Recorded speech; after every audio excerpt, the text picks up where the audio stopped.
If you've ever worked a night shift, you know how silence itself can feel alive. The fluorescent lights flicker, the walls creak, and every tiny sound echoes like a scream. For Rena, a young nurse who had just started her duty in an old city hospital, this silence was the beginning of her worst nightmare. It was exactly 12 a.m. when she walked into the corridor. The hospital seemed almost abandoned. The few patients who were admitted were fast asleep, machines humming faintly beside them. Rena adjusted her clipboard and began her rounds. But with each step, she felt something strange, like someone was following her. The sound of her own footsteps seemed doubled, echoing louder than usual. She turned back several times. No one was there. Shaking off the unease, she reached the elevator.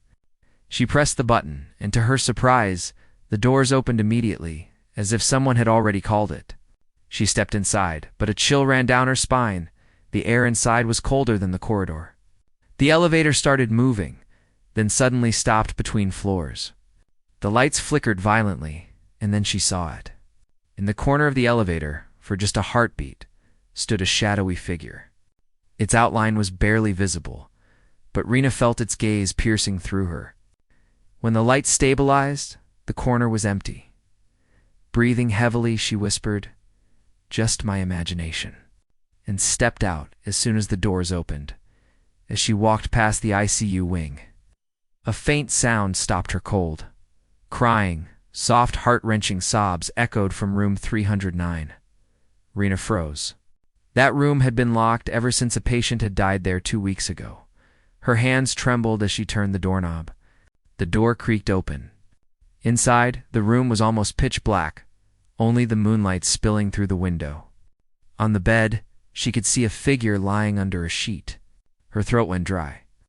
Suddenly, the figure sat up. Its head turned slowly toward her, revealing a pale, lifeless face with hollow eyes. Rena screamed and stumbled back, slamming the door shut. Her heart raced as she sprinted to the security room. Bursting inside, she begged the guard to check the cameras together. They rewound the CCTV footage to the moment she entered room 309. What she saw made her blood run cold. The bed was empty. There was no figure. The screen showed Rena standing alone in the dark, talking to no one. The guard leaned closer, whispering nervously, "Ma'am, don't you remember? That patient in 309 died 2 weeks ago. During your shift." Rena's eyes widened. She had been the one who signed the death report. Her hands shook as she tried to hold her clipboard. Somehow, she forced herself to finish her duty.